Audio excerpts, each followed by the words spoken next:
It's tearing up my heart when I'm with you, but when we are apart, I feel it too. And no matter what I do, I feel the pain, with or without you.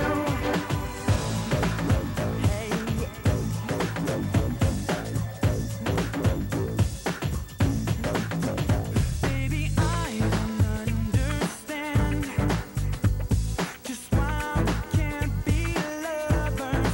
Things are getting out of hand. Trying too much, but baby, we can win. Let it go. If you want me, girl, let me know.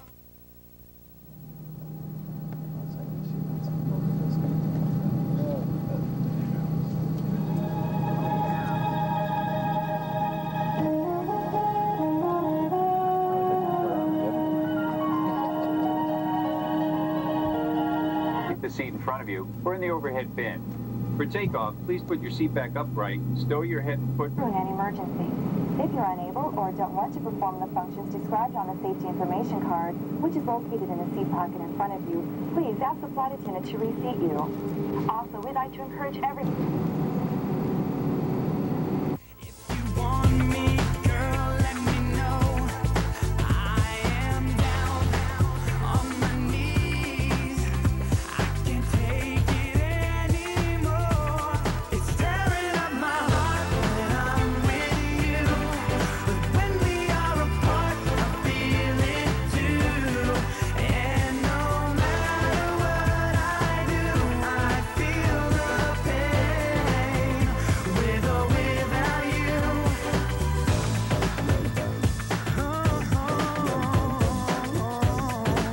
Alright. Baby, don't misunderstand what I'm trying to tell you. In the corner of my mind, baby, it feels like we're running out of time. Let it go. If you want me, girl, let me know. I am down on my knees. I can't take it anymore. It's tearing up my heart when I'm with you, but when we are apart, I feel it too. And no matter what I do, I feel the pain, with or without you. Tearing up my heart and soul. We're apart, I feel it too. And no matter what I do, I feel the pain, with or without you. Tearing up my heart and soul. We're apart, I feel it too. And no matter what I do, I feel the pain, with or without you. Tearing up my feel it too. And no matter what I do, I feel the pain, with or without you. Tearing up my heart when I'm with you, but when we are apart, I feel it too. And no matter what I do, I feel the pain, with or without you. And no matter what I do, I feel the pain, with or without you.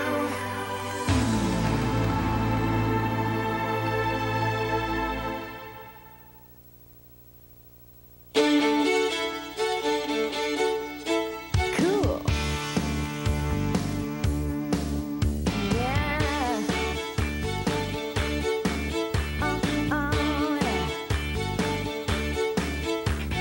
You're so complicated. You hang over my shoulder when I read my mail. I don't appreciate it when I talk to other guys. You think they're on my tail.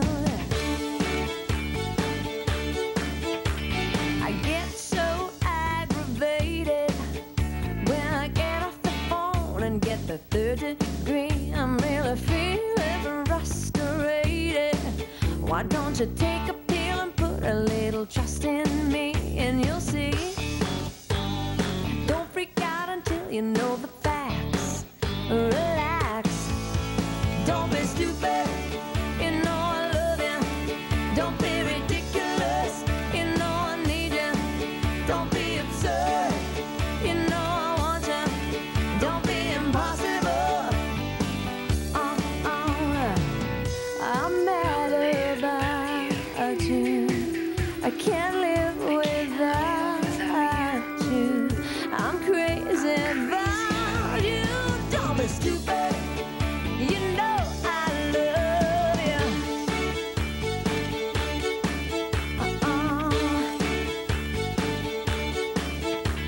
Stop overreacting. You even get suspicious when I paint my nails. It's definitely distracting the way you dramatize every little small detail. Don't freak out until you know the facts. Relax, Max. Don't be stupid. You know I love you. Don't be ridiculous. You know I need you. Don't be absurd. You know I want you. Don't be impossible. Oh, no, no. I'm mad about you. I can't live without you. I'm crazy about you. Don't be stupid. You know I love you. Ow. Don't be stupid.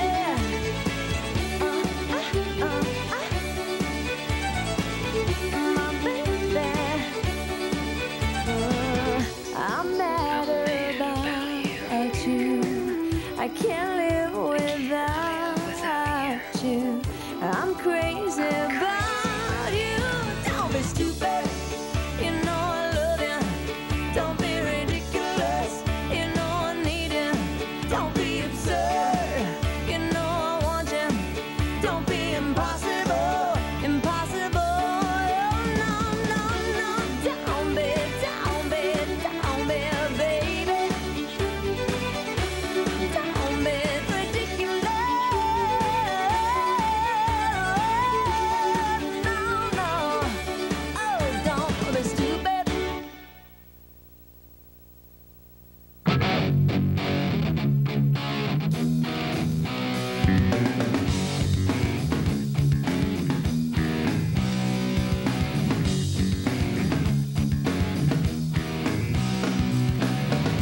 Well, I heard you crying loud all the way across town. You've been searching for that someone that is beyond all the crowd. As you sit around feeling sorry for yourself. Well, don't get lonely now. And try your white eyes. I'm just hoping for the moment sneezing more back up the target. So uptight you've been thinking about ditching me. No time to search the world around, 'cause you know where I'll be found when I come around.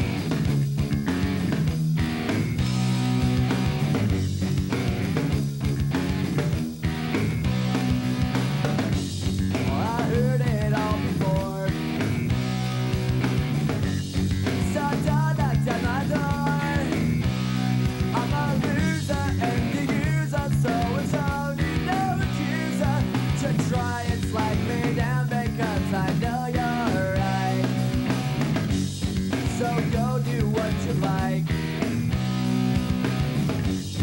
Make sure you do it wise. You may find out that yourself don't means nothing worth everything. You can't go forcing something if it's just not right.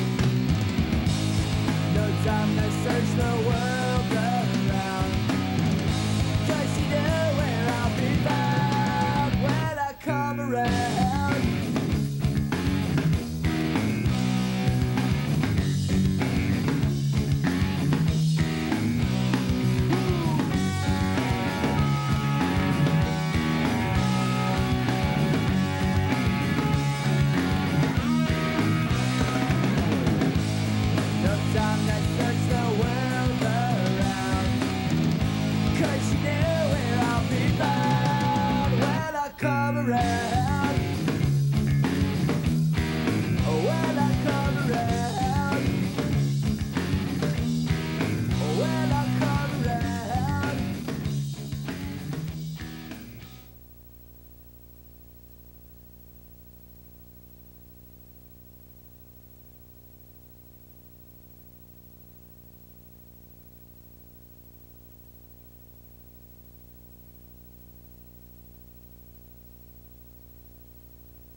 straight after Oklahoma City and after some other bombings. Actually, this preceded the bombings a year ago of the foreign embassies. But they didn't want trucks up for lunch. So I came up and had lunch over in this building, over here on the side of the building, the lower windows on the right. The big place where they have the news conference, where he walks down that hall with the red carpet, he's walking from the main door there down to the left, and on the first floor on the left over there is the big ballroom. That's where they have the news conferences. Upstairs, a lot of the offices. If you look upstairs on the second floor, and over to the right, that's actually the quarters where they live. That's the private quarters where the president lives. They have a view of us out that and out the side window looking to our right. Now, they did something very clever with the White House here. They wanted to make it look like it was when it was first built. And when the White House was first built, who was the first president to move in it? Did Washington live there? No. No. James Madison? Yeah. So what happened was, when they moved in, there wasn't much here. They were sheep grazing around on the lawn. Dolly hung laundry in the empty rooms, put a rope across it. It just wasn't much inside. So when Jefferson took over, what they had done is planned to make a big, long road that went way out here so it looked like a European estate. And there was such a problem of having our leader look like a king and not a president that Jefferson cut it off, made it a park, and made it as it looks here now. So that's why you see it shortened like this. Also, what they wanted to do was make the White House continue to look like it did when it was built.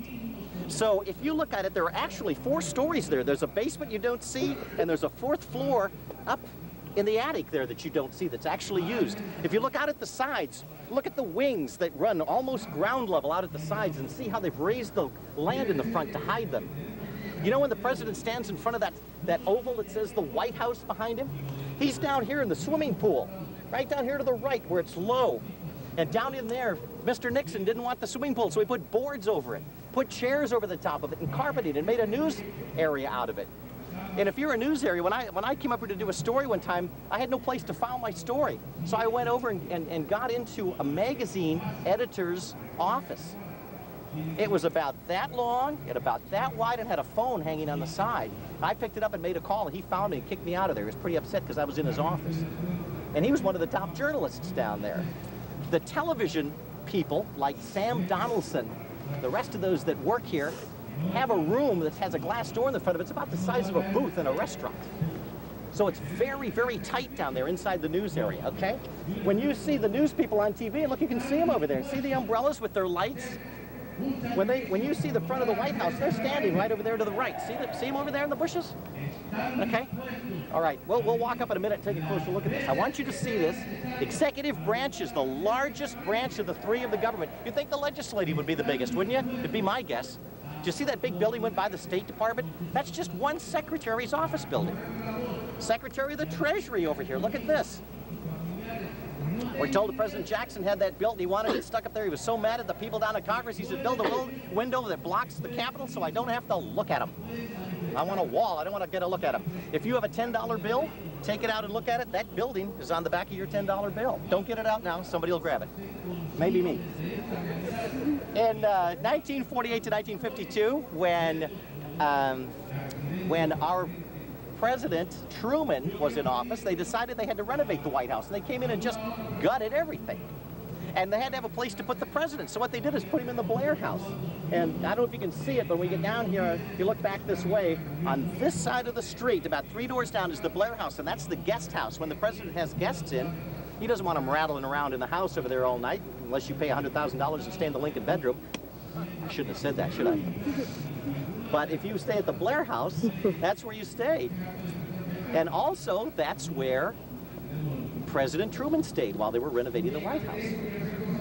Then in 1960, President Kennedy's wife, do you remember her name? What was her first name? Jacqueline. Jacqueline went back and found as many antiques as she could, as many things out of the White House that she could find from years before, and brought them back and put them in there and made the White House really a museum. So it's really a museum when you go through it today. The problem with touring is it takes so long to get in. They check all your pockets and everything you've got, and then they whisk you through in about 20 minutes, you're back out, and you've waited about 3 hours. It's kind of like riding Magic Mountain. You know, you stand in line for an hour and it's over within a minute, you know? So, That's the idea of going through the White House. That's why it probably isn't worth it. I took a group through here at Christmas time, and a fellow had atomic medicine that he took. Atomic medicine that cut down everything, shut down the entire security system. They hauled him off to a room and asked him what the heck was going on. They thought he had an atom bomb with him or something. So they're very, very specific on their security, as you'd expect for our president. And you can see the extra barriers that have been put around here at this time with so much tension. They want to make sure that they keep the president safe. Let's walk as a group if we can up, and we'll cross the street. Mañana no voy a venir, ¿verdad? Tenemos que apoyar, ¿verdad? Porque esto nos conviene a nosotros, queridos hermanos centroamericanos, suramericanos, todos los latinos, ¿verdad? Apoyar para poder un día ser residentes Y muchos de nosotros hemos llegado aquí y todavía siguen ilegales. Y no quieren entender que tienen que venir aquí a luchar y se amarran los pantalones. Y aquí gente de 60.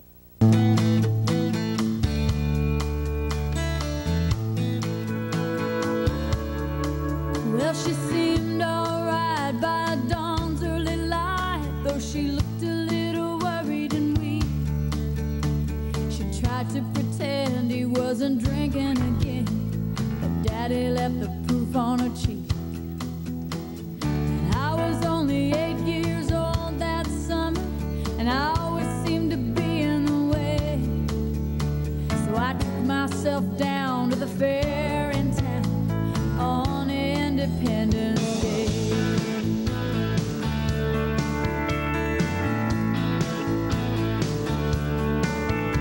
Well, word gets around in a small, small town. They said he was a dangerous man, but Mama was proud and she stood her ground.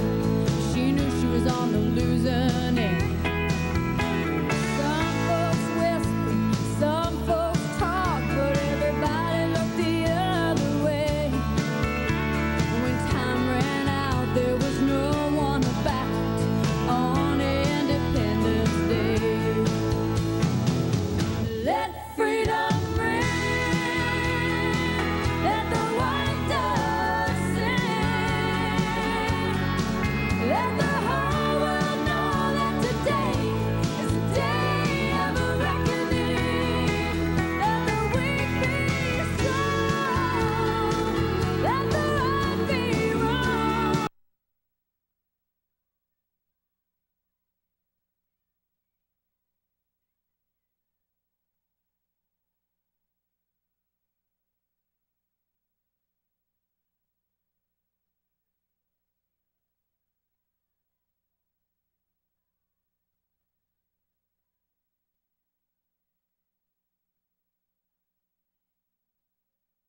would most likely kill President Lincoln instantly.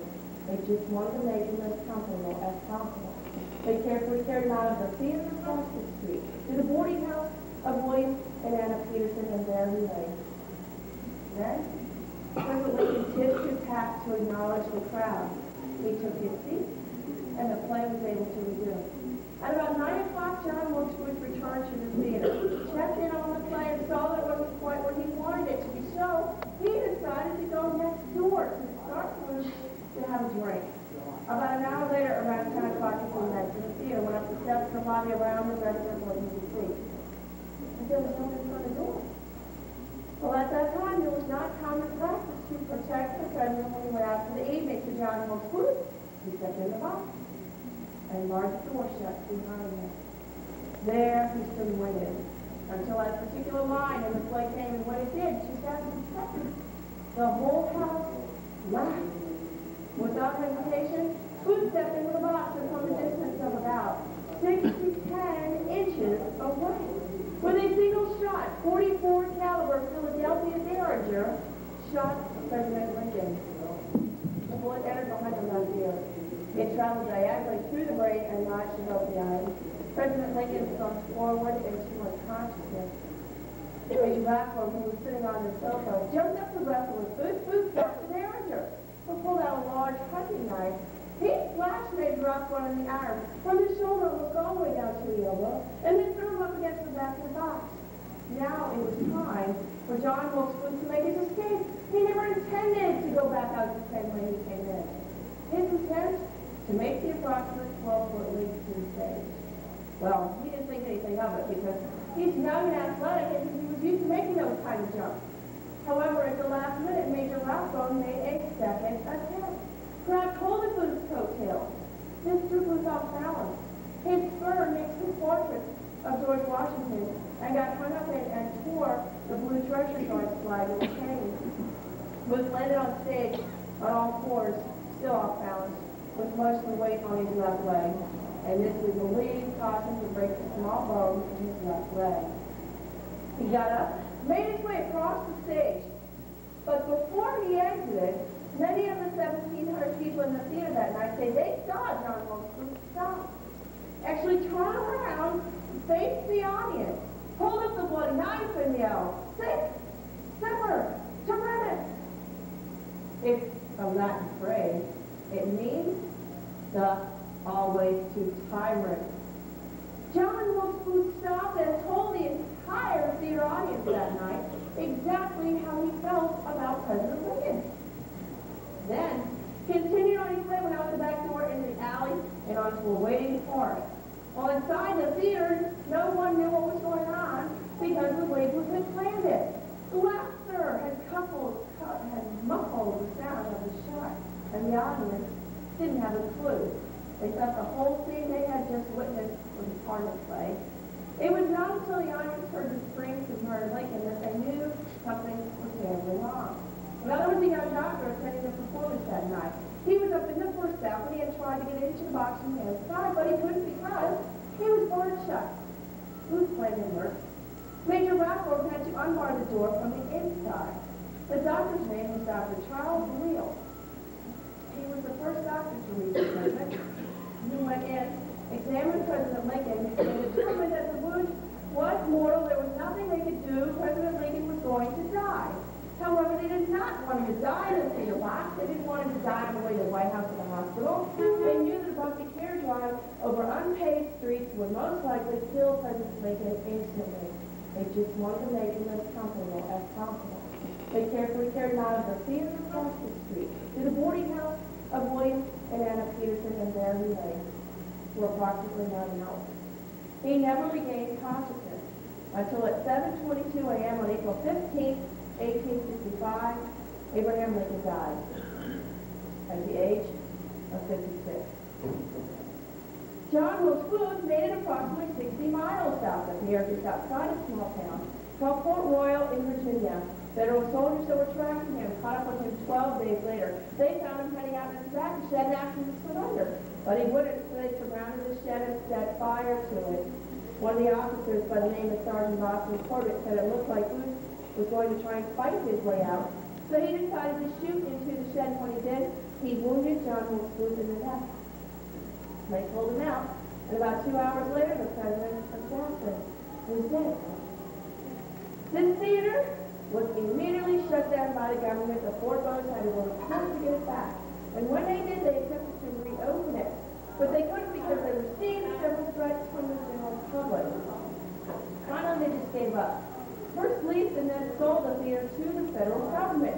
Well, the government believed that no one would ever want to come visit this theater again. So they completely gutted bare to the walls inside of the theater and turned it into a 3-story office building. It remained an office building storing Civil War and medical records until 1893, when the third floor collapsed and killed 22 government workers. It had various uses after that point. It became the Lincoln Museum, and it remained a museum until Congress decided they were going to appropriate the funds to restore the theater, come full circle, back to the condition you see it now, and very close to the condition it was in the night of April 14, 1865. It was finally in 1968 the theater did reopen once again as a working theater. And approximately 10 months out of the year, we still have playable productions here. The set that you see on stage here is for the current production of Eleanor and American Love Story, the story about Eleanor and Franklin Roosevelt. It is through the use of these productions that Ford Theater has been restored as a living memorial to President Abraham Lincoln. Folks, let me tell you a little bit about what you have available. We have a museum downstairs that you may visit. Across the street is the Peterson boarding house. The Peterson house is 149 years old. As you go through the house, please do not lean up against the walls. You can work together with us to help preserve Ford's Theater National Historic Site. Because we will get more than 1 million visitors this year, and we need everyone's help. Now what we're going to do is we're going to release the orchestra level first. Balcony, you can wander in the balcony, but you need to, don't leave the balcony until we tell you you can go. Everybody, have a good afternoon.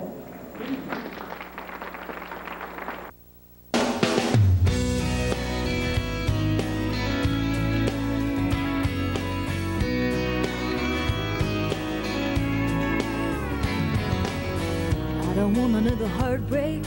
I don't need another turn to cry. No, I don't want to learn the hard way. Baby, hello. Oh, no, goodbye. But you got me like a rocket, shooting straight across the sky. It's the way you love me. It's a feeling like this. It's centrifugal motion. It's perpetual bliss. It's that pivotal moment. It's impossible. This kiss, unstoppable. This kiss. Cinderella said to Snow White, how does love get so off course? Oh, all I wanted was a white knight with a good heart, soft touch, fast horse. Ride me off into the sunset, baby, I'm forever yours. It's the way you love me. It's a feeling like this. It's centrifugal motion. It's perpetual bliss. It's that pivotal moment. It's unthinkable. This kiss, unsinkable. This kiss. You can kiss me in the moonlight, on the rooftop under the sky. Oh, you can kiss me with the windows open while the rain comes pouring inside. Oh, kiss me in sweet slow motion. Let's let everything slide. You got me floating. You got me flying. It's the way you love me. It's a feeling like this. It's centrifugal motion. It's perpetual bliss. It's that pivotal moment. It's subliminal. This kiss. It's criminal. This kiss. It's the way you love me, baby. It's the way you love me, darling. Yeah. It's the way you love me. It's a feeling like this. It's centrifugal motion. It's perpetual bliss. It's that pivotal moment.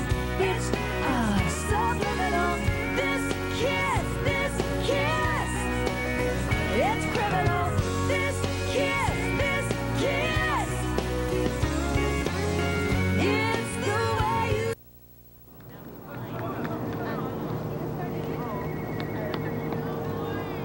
Okay, well, I'm a legislative assistant, and there are about 8 of us in our office who handle all the different issues for Senator Graham. It's sort of our responsibility to become as expert as we can in our issue areas, and then to brief the senator and staff meetings, write memos and that kind of thing, and whatever's going on in our issue areas. I handle agriculture and education and a variety of miscellaneous issues that are judicial in nature. So I really kind of have a broad spectrum of things that I'm responsible for. In education, or excuse me, in agriculture, we just got done drafting a bill for crop insurance reform. You know, there's insurance, we've got health insurance, we've got car insurance, there's life insurance, but maybe you didn't know that farmers can get crop insurance for their crops. But the program is not too great right now. There are a lot of problems with it. It's not working for a lot of people. So a number of the senators and congressmen are working on new bills to make it a better program for farmers. So we've been working on that quite a bit lately. That's just one of the kinds of things that I do. I have to do a lot of research, and I also talk to a lot of people from Minnesota, a lot of farmers. This last month has been a really busy month because farmers get a chance to come out and talk to their representatives before they're really busy in the planting season. So we've met with Farm Bureau, Farmers Union, and Minnesota milk producers, and the Minnesota wheat growers, and the corn growers, and the barley producers, and the soybean growers, all this month. So it's been a really busy month for us in agriculture. Well, I hope you guys are having fun out here. It's kind of a big trip. I'm from Wilmer, and my dad went to Benson High School, so I have a lot of relatives still there.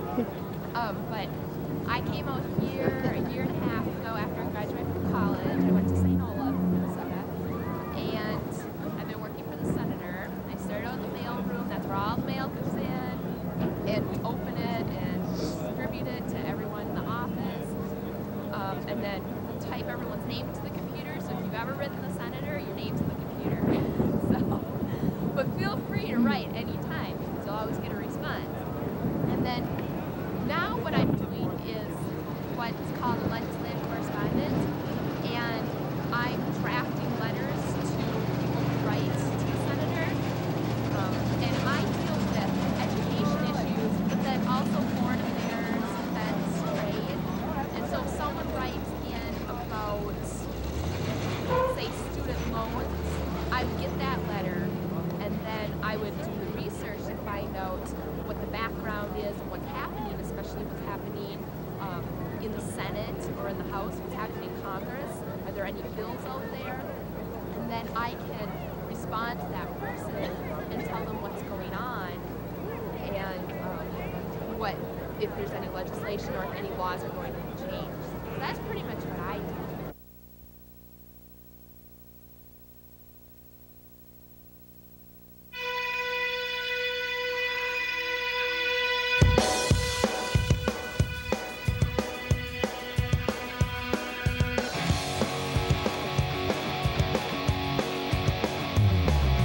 Drag this neurotic to hysterics, leave them locked and unfulfilled, holding inside outwardly patient till the time of calling.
can't see, they can't see inside of me. It's sickening how comforting the privacy the mind can be.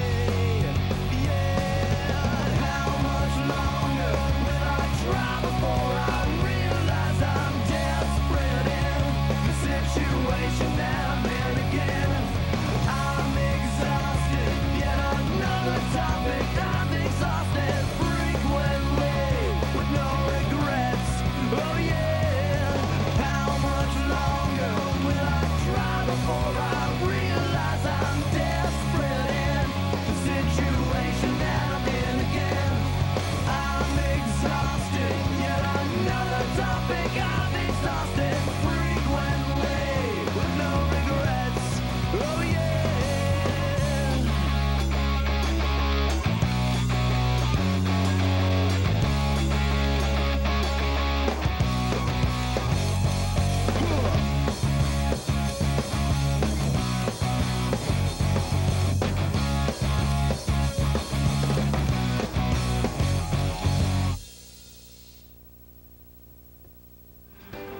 When the last child cries for a crust of bread, when the last man dies for his word that he said, when there's shelter over in the poorest day, then we shall be free. When the last thing we notice is the color of skin, and the first thing we look for is the beauty within. When the skies and the oceans are clean again, then we shall be free. We shall be free. Come on, sing it with us. We shall be free. So have a little faith and hold out, 'cause we shall be free. We're free to love anyone we choose, when this world's big enough for all different views, when we're all free to worship from our own kind of view, then we shall be free. We shall be free. Every night and day I'm singing. So stand straight, walk proud, 'cause we shall be free.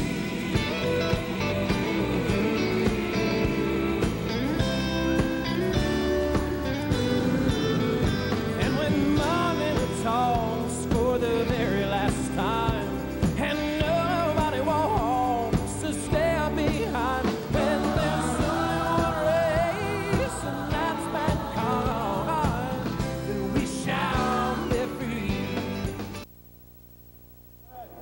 My name's Mike. If you have any questions during the tour, I want you to feel free to ask me, okay? Let's get some facts about your state before we start the tour. I've got my magic list here. You're at the Capitol building, as you know, right? The Congress meets here. You've got the Senate and the House of Representatives. Senators do you all get? Two. Well done. Every state gets 2. Representatives is different, right? What's that based on? Population. Right on. Population. Minnesota came into our union on May the 11th. Anybody know the year? 18. Well done. And you get 8 representatives. You know how many California gets? 52. And guess how many Delaware gets? 1. Yeah, we have 6 states that get 1 representative. When they were arguing the Constitution, originally our Congress was going to be just the House. It was going to be pure democracy based on population. Delegates from the small states got up and argued against that, and they had a big fight. And finally, they came to the compromise where you had the House and the Senate. You all get 2 senators along with everybody else. And even though you only get 8 representatives, over the course of American history, some of the most powerful people who have worked in this building have come from Minnesota. Back in the 50s, if a piece of legislation came out of the House of Representatives and a man named Hubert Humphrey from Minnesota down in the Senate did not like that legislation, guess what? That legislation was gone. Senator Humphrey, who later became a great vice president, of course, could stop it cold. That's why we have a representative form of government and not a pure democracy. And that's what the Capitol building's all about. You've got the Congress working at either end of the building, in the big wings at either end. In the middle is the old historical Capitol. That's where you have the old original chambers for the Congress, the old Senate, the old House, and of course you have this magnificent rotunda with the dome on it. I don't want to bore you all with an enormous amount of little facts and figures on the tour. I know that can get very dull. I'm just going to give you a few right now to start. George Washington laid the cornerstone of this Capitol personally on September 13th, 1783, okay? The first wing that was put up was the old Senate wing. Now, you know the big wings at either end with the columns around them and the stairs coming down? You know, they had the big flagpoles. They didn't exist as part of the original plan of the Capitol. The original plan called for little wings on either side of the rotunda and a little dome on the building. That building was completed. It was finished around 1825, and the dome only went up about as high as the windows there. See where the windows are? The reason it took so long to build the original Capitol is they're about halfway through construction. When, do you know what happened during the War of 1812 to the Capitol? Yeah, the British Army came, they attacked Washington, they burned the White House and the original Capitol building. They burned the original chambers so badly that it took 6 years to repair the damage. So they didn't even start this rotunda here until about 1820. But finally, the war was over, and they finished the early Capitol in 1825. The original dome, like I said, was less than half the size of this one, and these walls here have not changed at all. They are the original walls that were put up all that long time ago. Let me just show you a few of the carvings. If you look above that door, who do you think that Indian girl is saving that guy from being honest? Well done. That's a good guess, though. See that guy over there? That's William. It's now Pennsylvania. So the main on a rock, so who do you think they are? Pilgrim. And look what the Indian is handing them. An ear of corn, yeah, the Native American food that will keep them alive in the New World, with an Indian on his way out west over the Allegheny Mountains. That was carved in 1825. Daniel Boone died in 1823, so he was already part of American folklore in 1825. Along with the carvings, artists gave big paintings to the rotunda. They wanted to celebrate American history for the people who came to the Capitol to see the Congress. They wanted this to be a great museum as well. So in 1824, John Trumbull put his 4 paintings of the American Revolution in here, and most people in America still can recognize some of these paintings by sight. You look over there, that's the first painting in the series. You know what they're doing? Yeah, they're signing the Declaration of Independence. There's Thomas Jefferson in the middle of the room. He wrote the Declaration with the red vest on. The next one shows the aftermath of the Battle of Saratoga, New York. That was the big turning point of the Revolution up in New York in 1777. And then right behind us, that's Yorktown. That's the last big campaign of the war where the Americans finally defeated the British after 8 years of fighting, or 6 years of fighting. And then over here on the right is George Washington resigning. 1783, saying goodbye to the Congress. And everybody look up in the upper right-hand corner of the painting. You can barely see her because of the glare. If you see the lady with the white bonnet and the white dress on, you know who that is? His wife, Martha. Guess what? She wasn't there that day. John Trumbull thought it would have been very nice if she'd been there, so he stuck her in the painting anyway. So there she is. And then on the other side of the room, these 4 paintings all tell the story of the old age of exploration, the Spanish and then the English. You look over here on the left, see the guy in the armor on the white horse? Hernando de Soto. You know what river he discovered? Mississippi. Yeah, the longest river in North America. Next to him is Columbus. To the right of the main doorway, see the people on the deck of the ship? Those are the Pilgrims again. And then over on the right is Pocahontas again. See the lady in the white dress kneeling down? She's getting baptized down in Jamestown before she gets married to John Rolfe, the guy who's standing right next to her, right behind her there in the red suit. Senate meet today, and that's when they tore the old dome down and added that big cast iron dome up above your heads. That thing weighs 9 million pounds.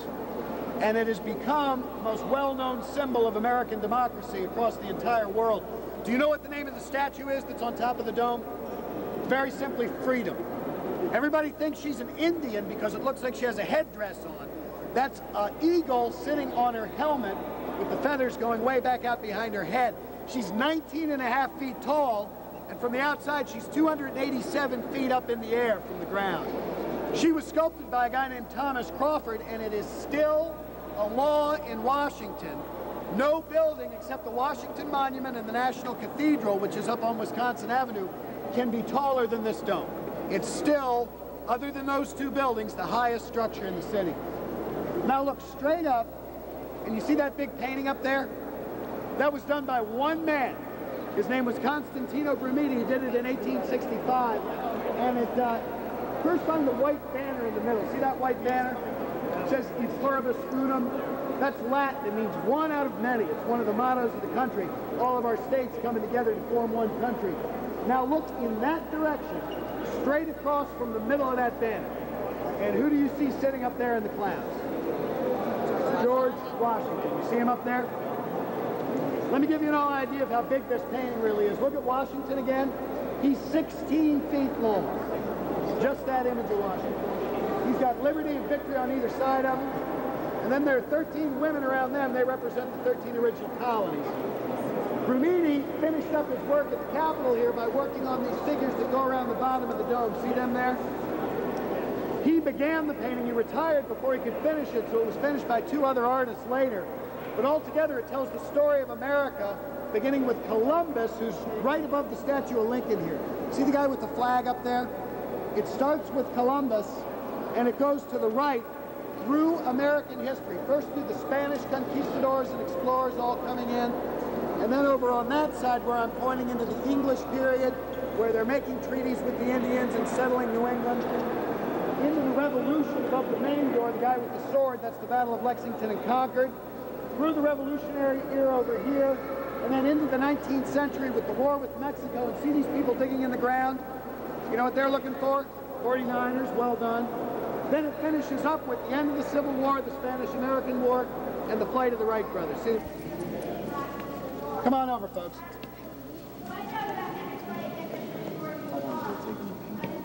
11 months. Yeah. Come on over to begin with, and then moved on to the bigger ones when they had to. Well, this is the original meeting place of the House of Representatives. This is where they met from 1807 until 1857. To give you an idea of what stretch of time that was, from the time that Thomas Jefferson was president to just a couple of years before Abraham Lincoln became president, the House met here.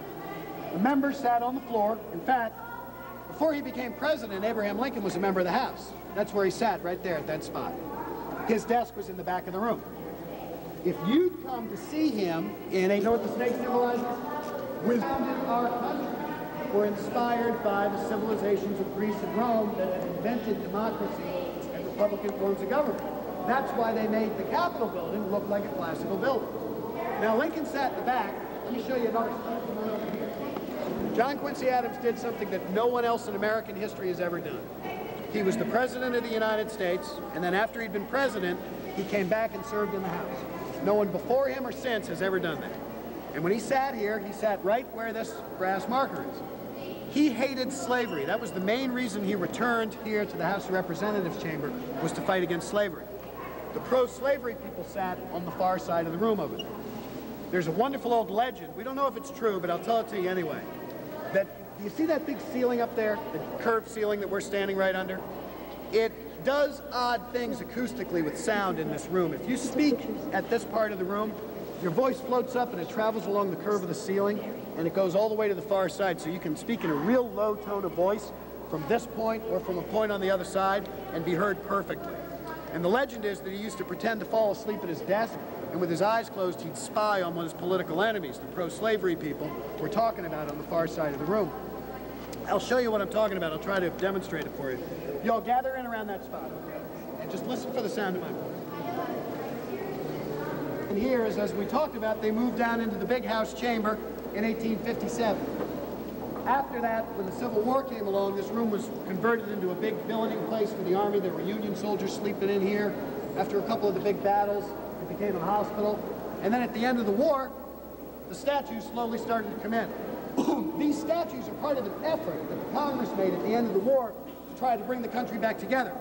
They renamed the old hall of the House here National Statuary Hall.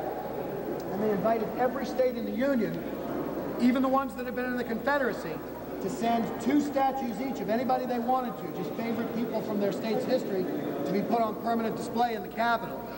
We now have 96 statues in the collection because North Dakota, New Mexico, Nevada, and Wyoming all still owe us a statue. But everybody else has sent their 2 statues. Minnesota has sent 2. One of them is a woman, a statue that's standing out in front of the Senate chamber today. Her name was Mariah L. Sanford. She was a great humanitarian in Minnesota. The other one is a man named Henry Mower Rice. He was the very first senator from the state of Minnesota in 1858. His statue is right over there. See the white marble statue, the guy with the big bow tie in between the 2 dark bronzes over there? That's Henry Mower Rice. That's another one of those. So Minnesota has sent there too.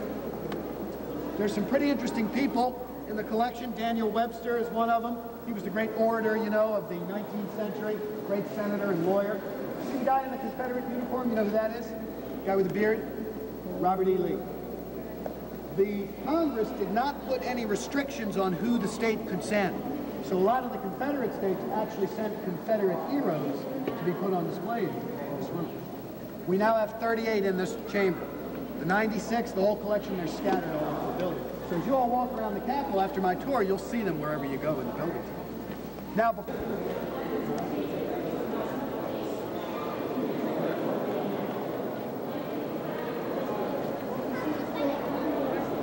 the first time in 1825, it had that low copper dome right in the middle with a little walkway on top. See that stairway in the back? You could walk right up there and walk around on top of the dome. The original wings are still in the building. We were just in the old House wing right here under the little skylight there. The old Senate wing where the original Supreme Court and the original Senate chambers were. It's right through that doorway. Both those beautiful old chambers are still here. They've been completely restored. They have guides in them all afternoon giving talks. So when my tour's over, feel free to go into the old Senate wing and explore the old Supreme Court and the old Senate there. By 1850, though, there was no more room in the Capitol. They needed more office space. They needed larger chambers to meet in. So the huge era of reconstruction on the building began. It lasted for 13 years, and the result was over here. Come on over here.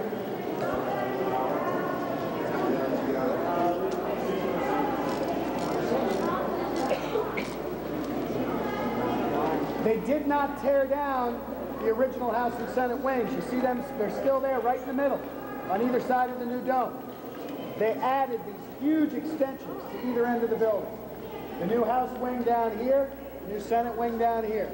You can see those chambers while you're in the Capitol today. All you have to do to get there when my tour's over is just walk that way all the way down to the south end of the building, and you can go right up the stairs to the House, and then from the House walk down to the Senate. The officers will show you how to get down there.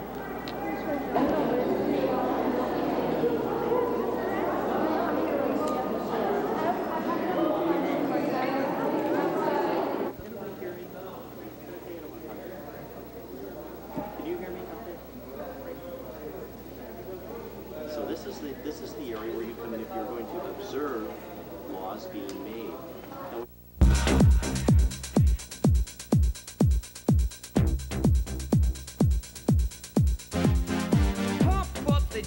Pump it up while your feet are stumping and the jam is pumping. Look ahead, the crowd is jumping.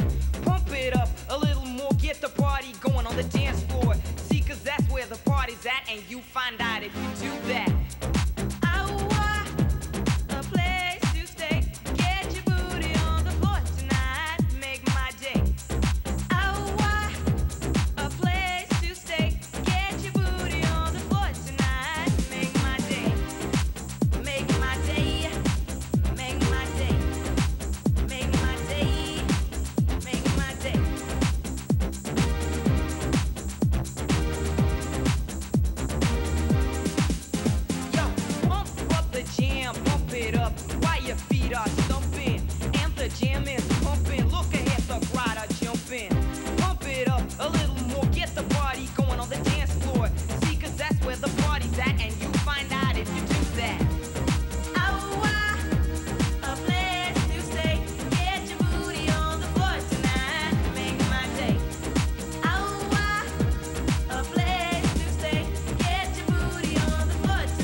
down. Come on and twist. Yeah, baby, twist. Ooh, yeah. Just like this. Come on, little miss. And do a twist.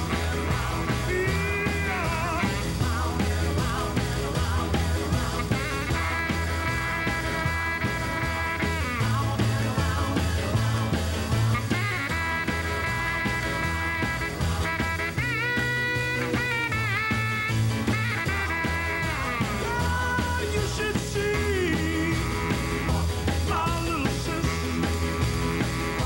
You should see my little sis. She really knows how to rock. She knows how to twist. Come on and twist. Yeah, baby, twist. Ooh, yeah. Just like this. Come on, little miss, and do the twist.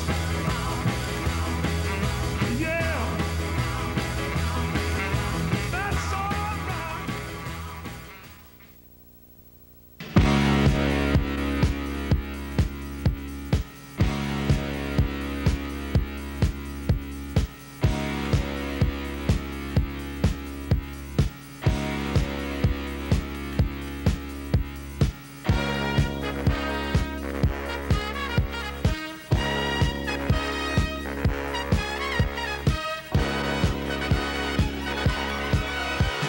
Young man, there's no need to feel down. I said, young man, pick yourself off the ground. I said, young man, 'cause you're in a new town. There's no need to be unhappy. Young man, there's a place you can go. I said, young man, when you're short on your dough, you can stay there. And I'm sure you will find many ways to have a good time. It's fun to stay at the YMCA. It's fun to stay at the YMCA. They have everything for young men to enjoy. You can hang out with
doesn't know what I'm talking about. Who's never left home, who's never struck out to find a dream and a life of their own. A place in the clouds, a foundation of stone. Many precede and many will follow. A young girl's dreams no longer hollow. It takes the shape of a place out west. But what it holds for her, she hasn't yet guessed. She needs wide open spaces, room to make a big mistake. She needs new faces. She knows the highest stakes.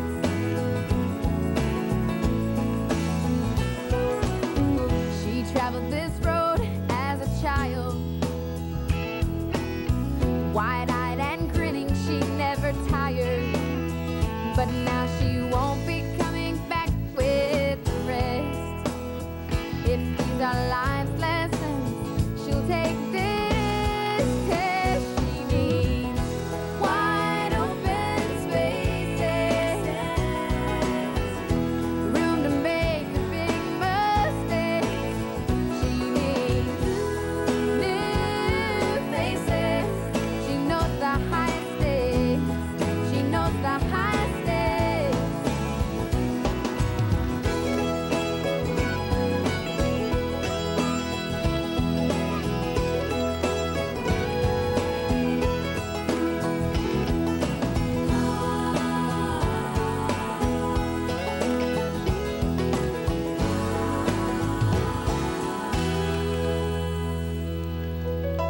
As her folks drive away, her dad yells, "Check the oil." Mom stares out the window and says, "I'm leaving my girl." She said it didn't seem like that long ago when she stood there and let her own folks know she needed wide open spaces, room to make a big mistake. She needs new faces. She knows the highest stakes. She knows the highest stakes. She knows the highest stakes. She knows the highest stakes. She knows the highest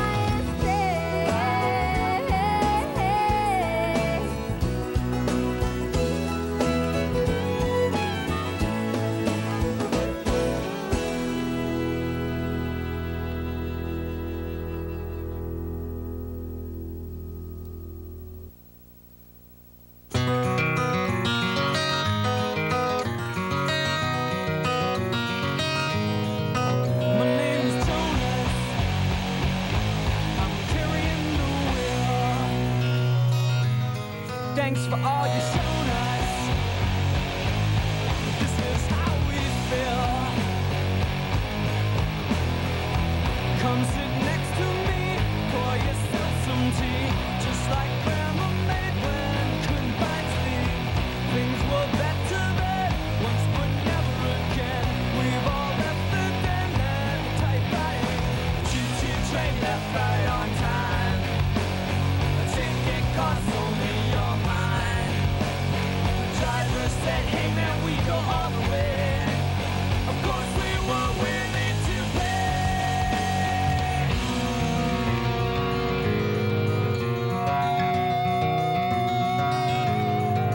My name is Wakefield.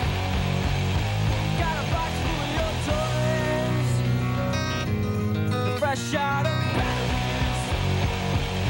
But you're still making noise, making the noise. Tell me what to do. Now the tank is dry. Now this wheel is flat. And you know what else? Guess what I received in the mail today? Words of deep concern from my little brother. The building's not going as he planned. The foreman has injured his hand.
And an excellent question that we're going to talk about, we'll do it now since you're asking, and that is, what are the little symbols in the circles on the top of the stones? And that determines, or not determines, but tells us that person's religion. Cross for what?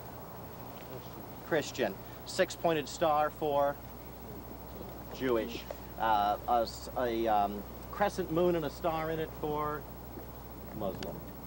And so you'll see those, and you'll probably see some that we won't recognize, that I won't even know myself. But that's what you will see as we go up here.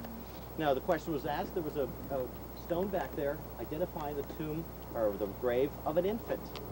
To be buried here, you have to have served 20 years in the military, or you have to have received a Purple Heart, Congressional Medal of Honor, some other high honor for heroism, for people who took risks during their career.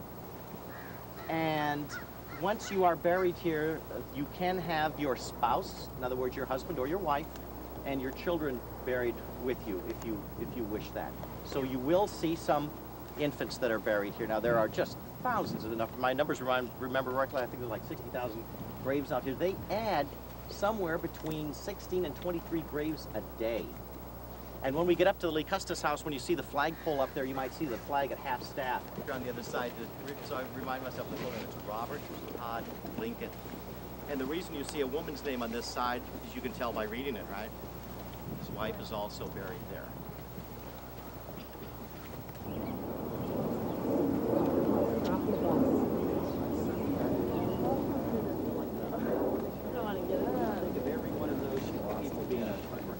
No, I don't. I'm not. I have one roll, but Jayla's got it spoken for.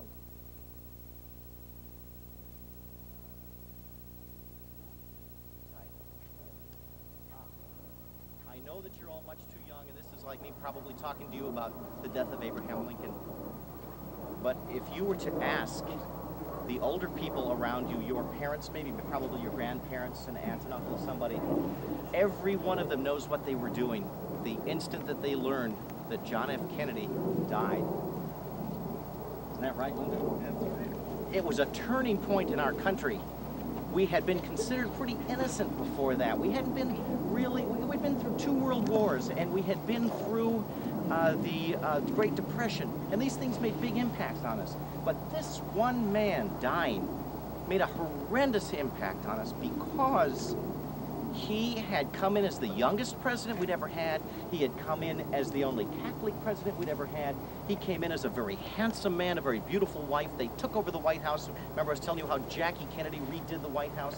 This was a new era. Everybody talked about this as Camelot, and what Camelot, of course, is King Arthur's land, kingdom from long ago, where things were just perfect.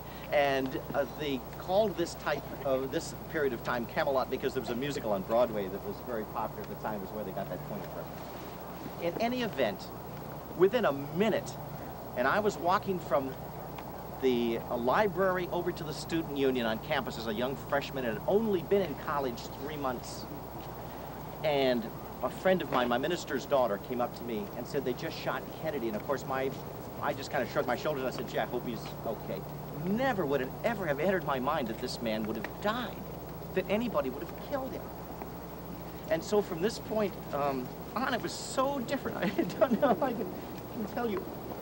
When I would talk to my girlfriend about it, this is what we talk about, Kennedy. So this was a big, big thing for us in this country. Shortly after he died, he would lay in state at the Capitol. They had a big procession. This is what I wanted to show you. Look at the Lincoln Memorial down the hill. Up the hill it comes. Round here, big ceremony. And they lit a flame up here, the eternal flame. And Jackie Kennedy lit it. And it has been burning ever since. And you know, you look at how little that flame is. And when you're in a car at night, way down on that bridge, and the bushes pushed to the side, you can see it up here. The Kennedys had a son that died either at birth or very soon, buried with them. A few years ago, you remember, Jackie Kennedy passed away, another child up here that later died. And so they were all buried in this area. Now, when that brother of Kennedy's was killed, and he was buried up here also, his family didn't want to take away from this burial site. So he is buried over where you see these people over the wall, and it's a white cross, just a white painted wooden cross. Very simple, no mark. Some come home and some try to escape, and those are the misfits that I've known, like a sock in the eye that feel it to the bone. It's a joke that we all know, we're the bait in a horror show. Yeah, we all know in a horror show.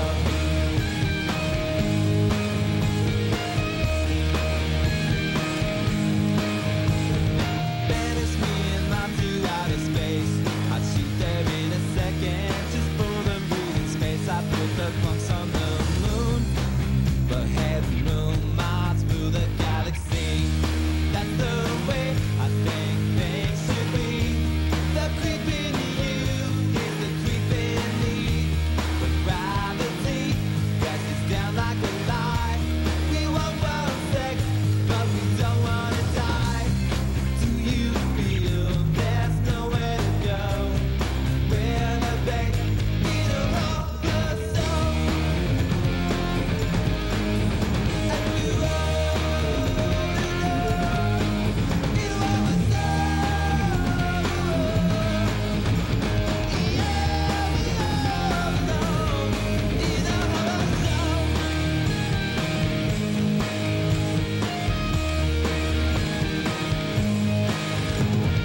if I spoken words of only hate, tell me would you now?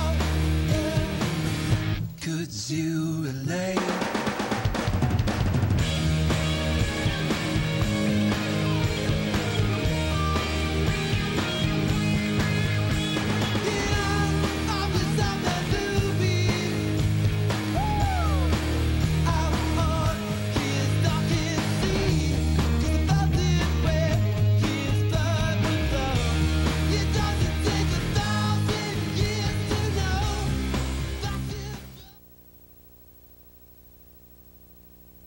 The unknown soldier.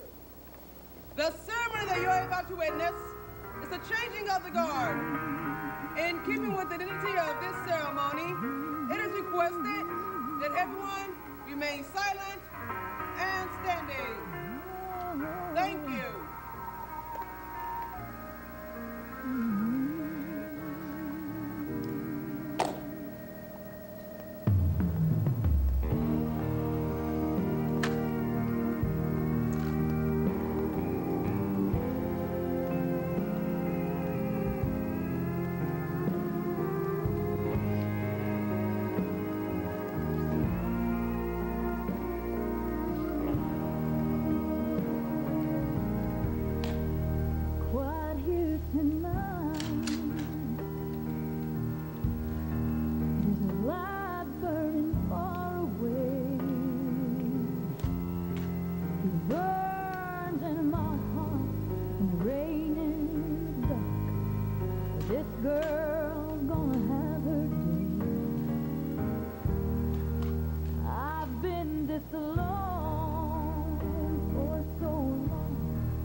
Remain as directed.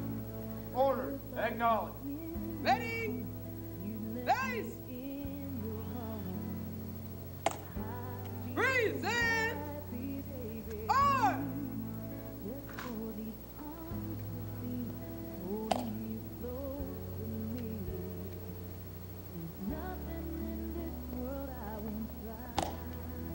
Right, shoulder, on!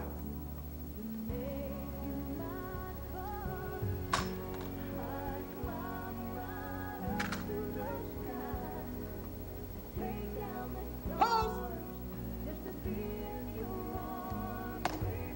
Right! Base!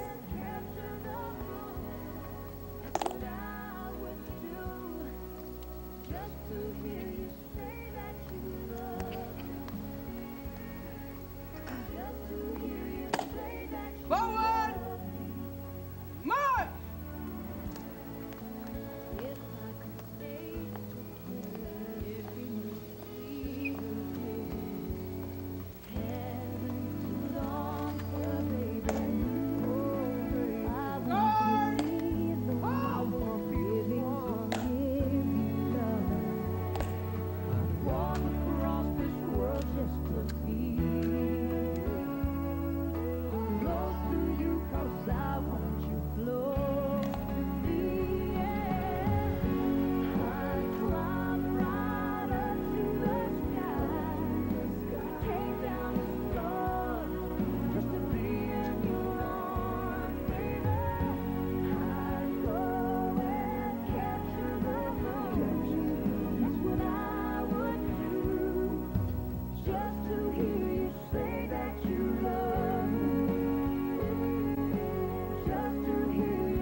Maybe I read you wrong, thinking you could be my Mr. Right.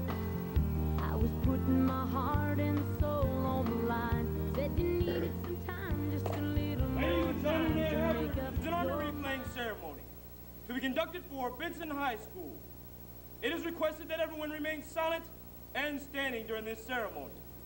All military personnel in uniform will render their hand salute, and it is appropriate for all others to place their right hand over their heart upon the command to present arms.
bye, bye, bye, my baby, bye, bye. Ladies and gentlemen, thank you for coming. Please drive carefully and arrive home safely. Good night. Oh, America! Are you serious? It's awesome, baby! Awesome, baby! Are you ready? Yeah, baby! It's awesome, baby! Welcome to the big show.